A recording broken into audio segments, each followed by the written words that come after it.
Domin samun shirye-shiryenmu masu ƙayatarwa, sai ku danna alamar subscribing tare da taɓa alamar ƙararrawa domin sanar da ku dukkan wani bidiyo da muka ɗaura.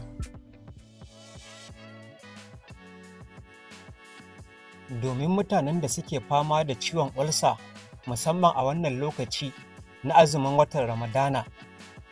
A wannan lokacin na watan azumi, masu ciwon ulcer suna fuskantar matsala na gaza yin azumi, inda wasu ke yin azumin da ƙyar, wasu kuwa suna yi suna hutawa saboda yadda ciwon yake tayar musu.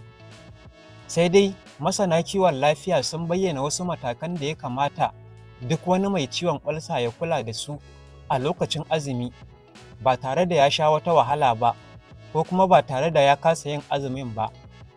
Wani ƙwararren likita a babban asibitin koyarwa na Malam Aminu Kano ya yi bayanin abubuwan da ya kamata mai ciwon ulcer ya yi a lokacin azumi.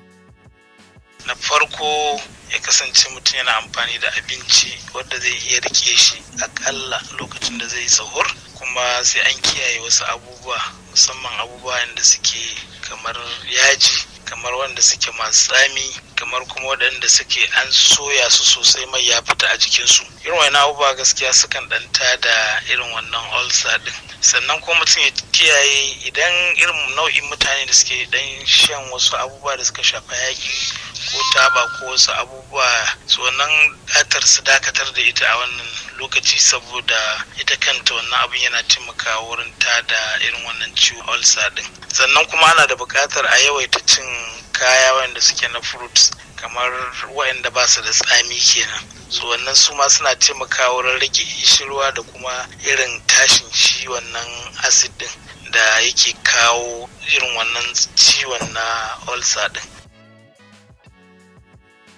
Da fatan za a kiyaye da waɗannan matakan da likita ya bayani a kansu, kuma da fatan za ku yi ƙoƙari wajen sharing ɗin wannan bidiyo domin ya isa ga masu wannan ciwon na ulcer. Allah ya datar da mu, amin, kuma Allah ya karɓi ibadunmu.